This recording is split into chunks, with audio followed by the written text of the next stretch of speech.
Lorsque le 23 mars 1992, le législateur supprime le diplôme d'infirmier de secteur psychiatrique, il ne fait pas que créer le diplôme d'État d'infirmier polyvalent en adaptant la formation aux recommandations européennes. En expurgeant progressivement la formation des IDE, des contenus psychiatriques qui structuraient la formation d'ISP, il affirme qu'il n'y a pas besoin de posséder des conséquences spécifiques pour soigner une personne souffrant de troubles psychiatriques.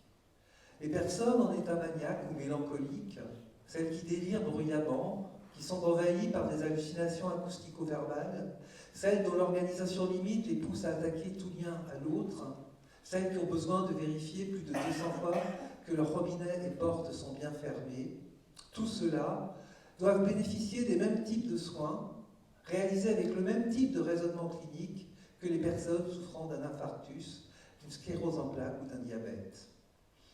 Le savoir-être du soignant, son investissement dans la relation, les mécanismes de défense qu'il déploie et ceux auxquels il est confronté seraient donc de même nature. Il ne serait ainsi pas nécessaire que le soignant apprenne à travailler sur lui-même, développe ses qualités d'insight ou s'initie à la dynamique des groupes. 30 ans après ce décret, au moment où les derniers ISP partent en retraite, nous venons de voir, d'entendre qu'il est souhaitable d'en tirer un bilan et quelques leçons. L'État aurait pu se borner à entériner les recommandations européennes en termes de contenu, d'heures de formation, d'ouverture aux sciences humaines. Il aurait pu surtout, constatant un manque, créer une véritable formation complémentaire, un diplôme universitaire, genre DU de soins psychiatriques, comme l'ont fait quelques établissements privés, l'association santé mentale du 13e arrondissement, ou l'hôpital de la Verrière qui dépend de la MGEN, et même la Suisse, puisqu'il existe des certificats d'études avancées et des diplômes d'études avancées. Voire créer une nouvelle spécialité infirmière, il n'en a rien fait et n'a même jamais envisagé de le faire. 30 ans plus tard, les contentions qui étaient devenues rares, voire exceptionnelles, se sont banalisées. Les différents textes de loi qui visent à en restreindre l'utilisation se heurtent à un mur de méconnaissance. On ne sait pas comment faire autrement, gémissent les infirmiers polyvalents qui imposent physiquement ces mesures et les psychiatres qui en prennent la décision. Et de fait, comment pourraient-ils faire différemment si au cours de leur formation initiale, cette question n'a été à aucun moment abordée ou travaillée? Il s'agit d'une véritable perte de chance pour les patients hospitalisés, avec toutes les conséquences légales que ça implique. Comment concilier l'empowerment, le pouvoir d'agir des usagers, leur autonomie tant proclamée par les différentes strates de l'État, et le fait pour une personne hospitalisée d'être enfermée, attachée à son lit pendant un temps plus ou moins long? Toute contention suffisamment prolongée a un coût cognitif, psychique, traumatique, qui entraîne une perte d'espoir et de confiance en ses compétences. Une personne qui a été attachée ou isolée demandera moins souvent des soins quand elle se sentira moins bien. C'est alors la confiance en l'institution psychiatrique elle-même qui est compromise, avec les risques d'aggravation symptomatique et leurs conséquences sur la vie sociale de la personne, voire pour l'ensemble de la société elle-même.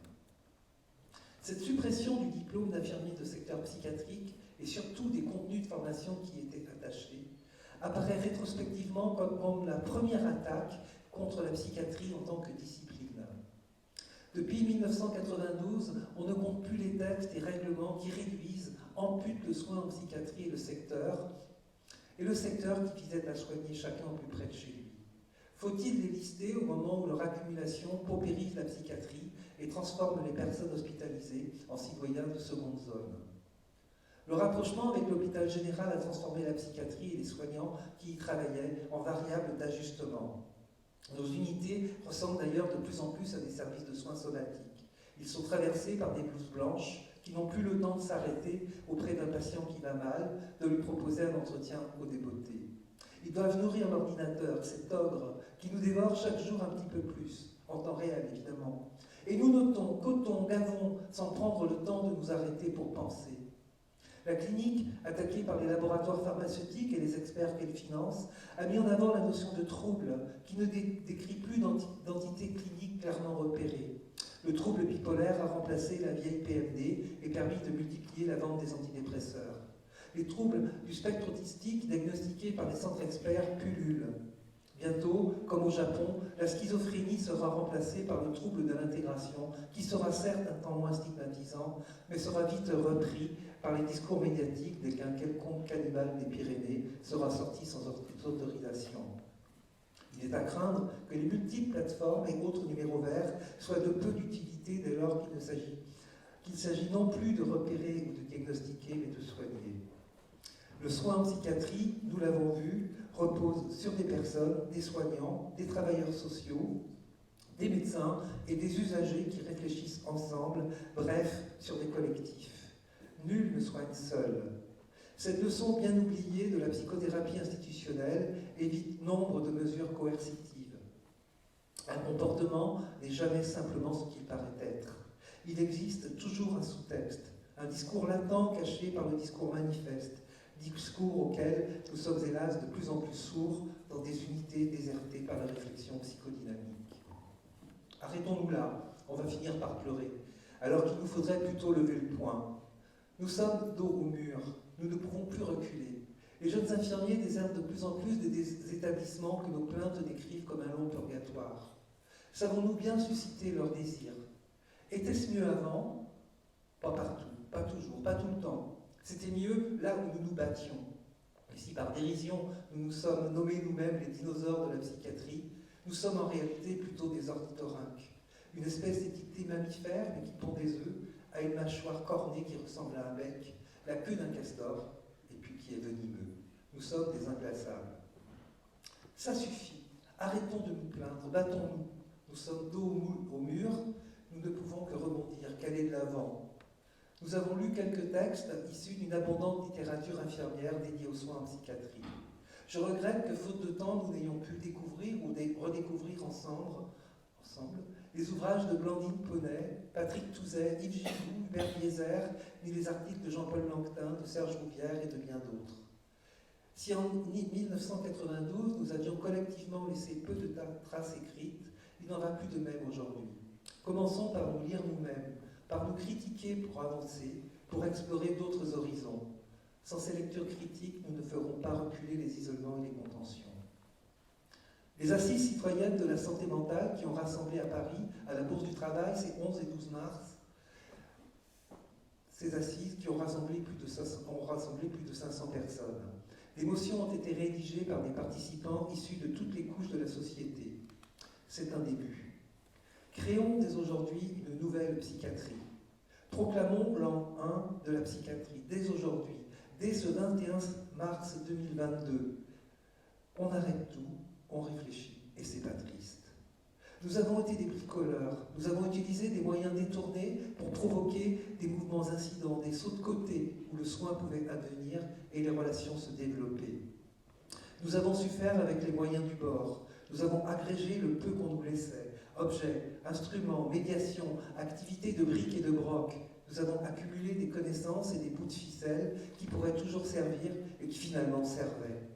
Nous avons fait preuve d'inventivité, de créativité, de ruse souvent, développé une véritable poétique du soin bricolage.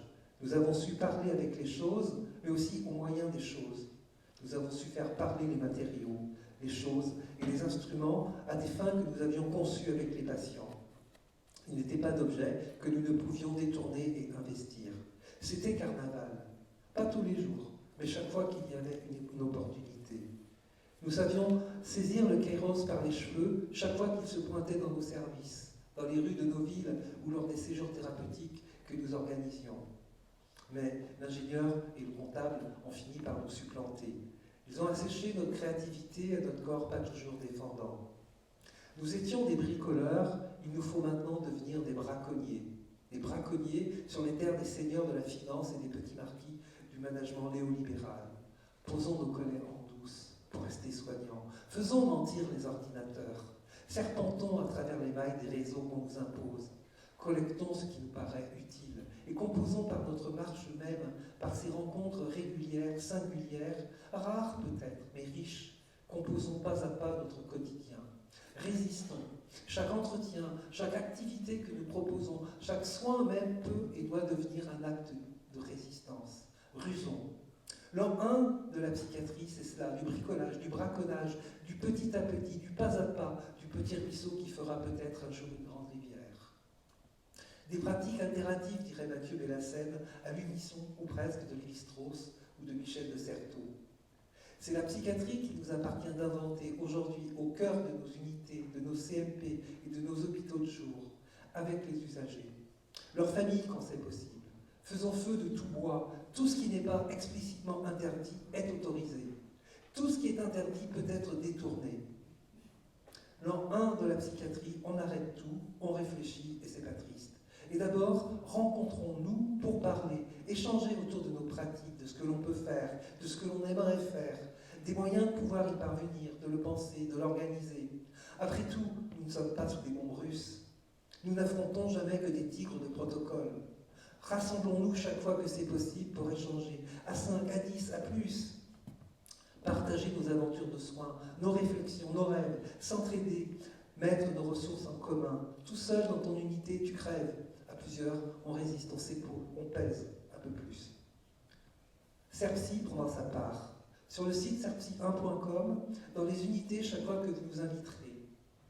L'an 1 de la psychiatrie, nous y sommes. À nous de jouer. Merci.